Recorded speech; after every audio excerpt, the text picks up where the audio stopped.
नमस्कार मित्रांनो, ठरलं तर मग या मालिकेच्या आजच्या भागात आज आपण बघणार आहोत. कल्पना विमलला म्हणत असते की नाश्त्याला छान दडपे पोहे कर, हा सगळ्यांना आवडतात. विमल म्हणते की वहिनी, सायलीताई यायच्या आधीच मी सगळं काम करून घेते, नाहीतर त्या मला एकही काम करू देणार नाही. पण अजून सायलीताई खाली का नाही आल्या? त्यावर कल्पना म्हणते की अगं तू विसरलीस का, सकाळीच पूर्णा आजी आणि सायली दोघीही देवळात गेल्यात. आपण उठायच्या आत पहाटेच त्या देवळात गेल्यात. जेव्हा मी मगाशी त्यांच्या खोलीत गेले ना, तेव्हा त्या खोलीत नव्हत्या. विमल म्हणते की अरे वा, म्हणजे आता आजे सासू आणि नाचून एकत्रच दर्शन घेत असणार. तर इकडे सायली अजूनही झोपलेलीच असते आणि अर्जुन हा उठलेला असतो. सायलीला अचानक जाग येते तेव्हा ती अर्जुनला म्हणते की सर, अहो तुम्ही एवढ्या लवकर का उठलाय, अजून 4 वाजले नसणार. तेव्हा ती तिचा मोबाईल हातामध्ये घेते तेव्हा म्हणते की फोनला काय झालं, फोन का स्विच ऑफ आहे. आणि नंतर जेव्हा ती घड्याळ बघते तर घड्याळात 6:10 झालेली असतात. बघून सायली अगदी ताडकन उठते. माफ करा मित्रांनो, पण जर तुम्ही चॅनलवर नवीन असाल किंवा अजूनही चॅनलला जर सबस्क्राईब केलं नसेल तर प्लीज सबस्क्राईब करा आणि बेल आयकॉनवरही क्लिक करा. स्टार प्रवाहावरील सर्व मालिका तुम्हाला आमच्या चॅनलवर बघायला मिळतील. धन्यवाद. सायली म्हणते की अहो सर, 6:10 झालेत, मला खरं तर पूर्णा आजीसोबत देवळात जायचं होतं. मोबाईल बंद पडला तर ठीक आहे, पण गजर कसा काय नाही झाला. अर्जुन म्हणतो की अहो तुम्ही झोपताना फोन चार्जिंगला लावला नव्हता ना, म्हणून. तर सायली म्हणते की पण अहो घड्याळाला कुठे चार्जिंग लागते आणि गजर का वाजला नसेल सर. पूर्णा आजी माझ्यासाठी थांबल्या असतील की निघाल्या असतील. सर, मी आता पूर्णा आजीला काय उत्तर देणार आहे, त्या खूप चिडल्या असतील माझ्यावर. अर्जुन म्हणत असतो की तुम्ही शांत व्हा, रिलॅक्स व्हा आधी. सायली म्हणते की कसं शांत होणार सर, मला चुकून झोप लागायला नको म्हणून एक सोडून मी 2 गजर लावले होते आणि हा मोबाईलसुद्धा का अचानक बंद पडला. सायली फोन स्विच ऑन करत असते तर मोबाईलला पूर्ण बॅटरी असते. सायली म्हणते की सर, अहो मोबाईलला सुद्धा पूर्ण बॅटरी आहे. केवढा मोठा घोळ घालून ठेवलाय मी. अन्नपूर्णा आजींनी मला एवढा मान दिला आणि मी किती मोठा घोळ घातलाय. हे सगळं आजच्याच दिवशी व्हायचं होतं का. अर्जुन म्हणत असतो की सॉरी मिसेस सायली, पण फक्त पूर्णा आजीला एकदा म्हणू देत की तुम्ही वाईट सून आहात आणि तिने जे सेकंड मॅरेज करण्याचं ठरवलंय ते रद्द होऊ देत. फक्त एकदा पूर्णा आजीने एवढं म्हणू दे, मग मी सगळं हे कॅन्सल करेल. आणि मला असं वाटतंय की आजच ती गुड न्यूज मला भेटणार आहे. कल्पना विमलला म्हणत असते की विमल, मला तर पूर्णा आजीचा राग निवळलाय ना, हे बघून खूप छान वाटतंय. मला असं वाटलं होतं की पूर्णा आजी आता कधीच सायलीशी बोलणार नाही, परंतु त्यांच्या मूळ स्वभावाने उचल घेतलीच. विमल म्हणते की हो ना, खरं तर कोणाचा रागराग करणं हे त्यांच्या स्वभावातच नव्हतं. आणि त्यातल्या त्यात आपल्या सायलीताईंचा गोडवा, तसाही हा राग किती दिवस टिकणार होता. कल्पना म्हणते की हो ना, मला तर माझी सगळी स्वप्न आता खरी होताना दिसताय, पण ह्या आनंदाला कोणाची नजर नको लागायला. त्यावर विमल म्हणते की वहिनी, असं काहीच होणार नाही, आता सगळं काही छान छानच होणार आहे. तर इकडे प्रिया गाडीमध्ये पैसे मोजत असते आणि त्याचवेळी नागराज तिथे येतो. नागराज प्रियाला म्हणतो की दार उघड दार. तर प्रिया जेव्हा गाडीचा दरवाजा उघडते, नागराज आतमध्ये येऊन बसतो. प्रिया म्हणते की काय हो सतत तुम्ही असं भॉ केल्यासारखंच येतात.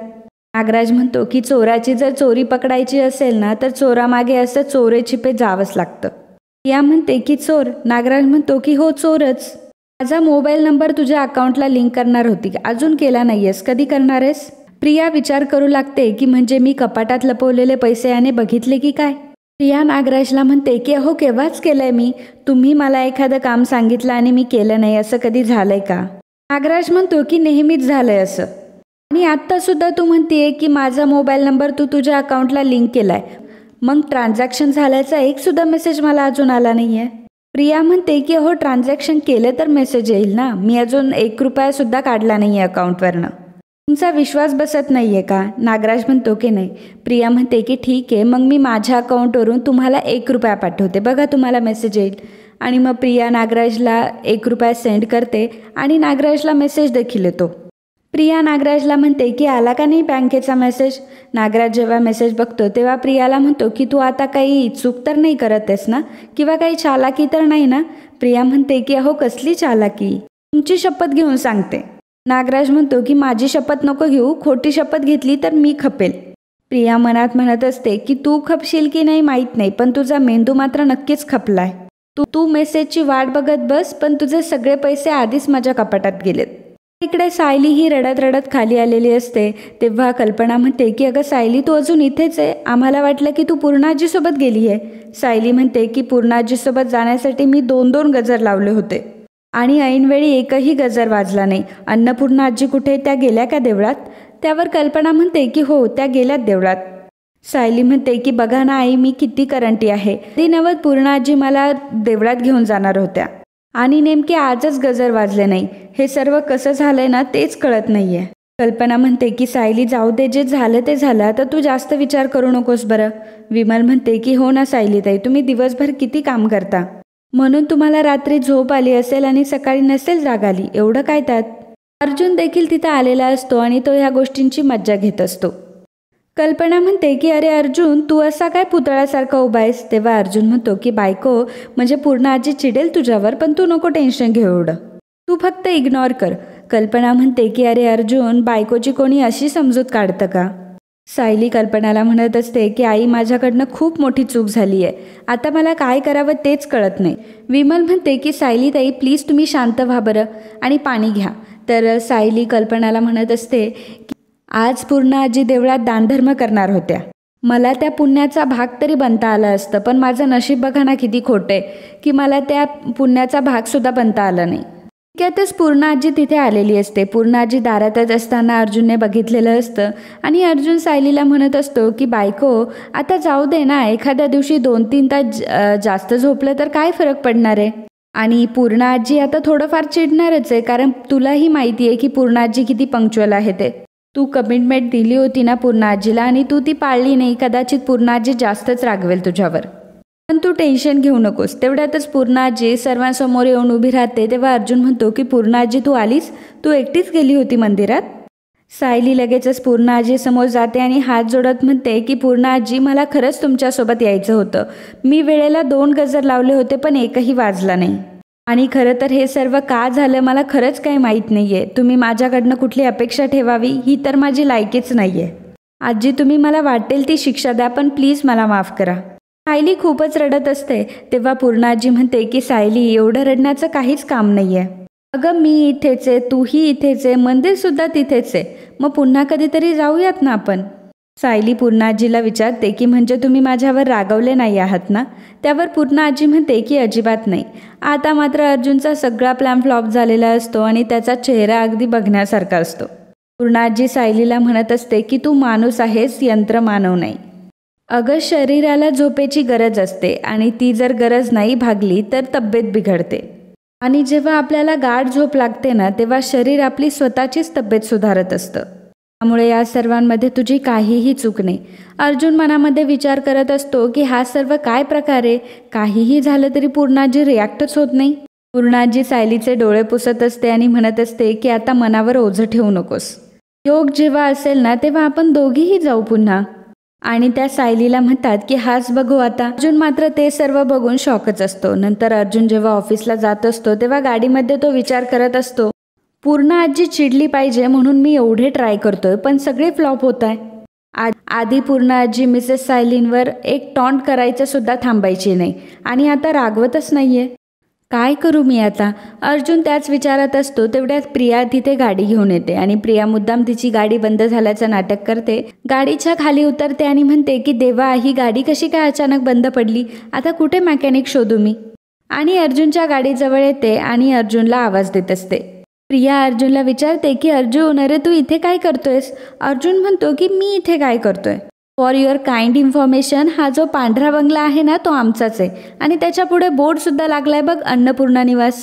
प्रिया म्हणते की अरे सॉरी हां, अरे माझी गाडीच अचानक बंद पडली आणि आता गाडी बंद पडली तर विचार करत होते की आता मेकॅनिक कुठे शोधू. अर्जुन म्हणतो की व्हॉट अ कोइन्सिडन्स, हा गाडी बरोबर आमच्या बंगल्याच्या बाहेर येऊन बंद पडली. मला एक सांग की तुझी गाडी पेट्रोलवर चालते की तुझ्या मेंदूवर चालते. प्रिया मनात विचार करत असते की हा अजूनही माझ्याशी तुसडेपणानेच वागतोय. कालच्या बुकेचा काही उपयोग झाला नाही का. अर्जुन प्रियाला म्हणतो की जरा बाजूला होशील, मला निघायचंय. प्रिया म्हणते की अरे अर्जुन, तुला असंच वाटत असेल की मी काहीतरी नाटक करते, पण खरंच तसं नाहीये. हे बघ, मला फक्त चांगली मैत्री ठेवायची तुझ्यासोबत आणि म्हणूनच मी काल तुझ्यासाठी एक बुके पाठवला होता आणि त्यात एक नोटसुद्धा ठेवली होती. वाचलीस? म्हणजे तू वाचलीच असणार आहेस ती. आणि तरीही तू बुके पाठवला नाही याचा अर्थ तू माझी मैत्री ॲक्सेप्ट केली आहेस ना? Thank you so much Arjun. हे बघ, मग आपली लहानपणापासूनची मैत्री आहे आणि मला ती आपली बालपणाची मैत्री जपायची आहे. मी तुम्हा दोघा नवरा बायकोंमध्ये कधीच येणार नाही. खरं तर आता पूर्ण आजीचीच अशी इच्छा होती की मी त्या घरची सून व्हावं. अजूनही ती मला नाचूनच मानते आणि मी जेव्हा हर्ट होते तेव्हा पूर्ण आजी पण हर्ट होते रे. तर मला खूप वाईट वाटतं. अर्जुन मनामध्ये म्हणत असतो की ही मुलगी पहिल्यांदा काहीतरी सेन्सेबल बोलली आहे. ही हर्ट झाली की पूर्ण आजी लगेच काहीतरी रिॲक्ट होते. हिला जर मिसेस सायलींकडून काही त्रास झाला तर पूर्ण आजी कन्फर्म चिडणार. आणि मग अर्जुन प्रियाला म्हणतो की अगं तुझी गाडी बंद पडली आहे ना, मी एक काम करतो, मी तुला ड्रॉप करतो. हे ऐकून मात्र प्रियाचा स्वतःवर देखील विश्वास बसत नाही. अर्जुन प्रियाला म्हणत असतो की जाऊ दे, जे झालं ते आपण विसरून जाऊयात, पण आपण पूर्णाजीला हर्ट करू शकत नाही आहे. आणि जर आपली मैत्री झाली तर सगळं काही व्यवस्थित होईल. हे बघ, मी पूर्णाजीसाठी काहीही करू शकतो. चल मग आपण निघूयात. मग तू ये आरामात मेकॅनिकला घेऊन. पण जेव्हा तू येशील ना तेव्हा आज जाऊन पूर्णाजीला भेट, म्हणजे तिला खूप बरं वाटेल. ॲक्च्युली तू कधीही येऊ शकते पूर्णाजीला भेटायला. प्रिया म्हणते की खरंच? अर्जुन म्हणतो की ऑफकोर्स. प्रिया मनामध्ये म्हणत असते की मला तर खरंच विश्वासच बसत नाही की अर्जुन मला स्वतःहून ऑफर करतोय. मला असं म्हणतोय की कधीही घरी येत जा. अर्जुन प्रियाला म्हणतो की चल चल माझ्यासोबत बस आता आणि मी तुला आता ड्रॉप करतो. प्रिया लगेचच गाडीमध्ये बसते. प्रिया खरं तर खूपच आनंदात असते. दोघेही आता गाडीतून चाललेले असतात. प्रिया म्हणते की अर्जुन थँक्यू सो मच बरं का की तुम्हाला आता लिफ्ट देतोय, आणि तसंही मला तुझ्या ऑफिसच्या तिकडेच जायचं होतं, त्यामुळे तुम्हाला ऑफिसच्या जवळ जरी सोडलं तरी चालेल. अर्जुन म्हणतो की ठीक आहे चालेल. या मनामध्ये म्हणत असते की मी आता अर्जुनसोबत आहे आणि अर्जुनच्या गाडीत बसली आहे हे राकेश आणि नागराजला दिसायलाच पाहिजे. आता तर त्यांची बोलतीच बंद होईल. आणि मग प्रिया लगेचच तिचा फोन काढते आणि अर्जुनसोबत सेल्फी घेत असते. तिकडे सायली ते घड्याळच घेऊन बसलेली असते आणि ती विचार करत असते की हा गजर नक्की कसा काय नाही वाजला आज.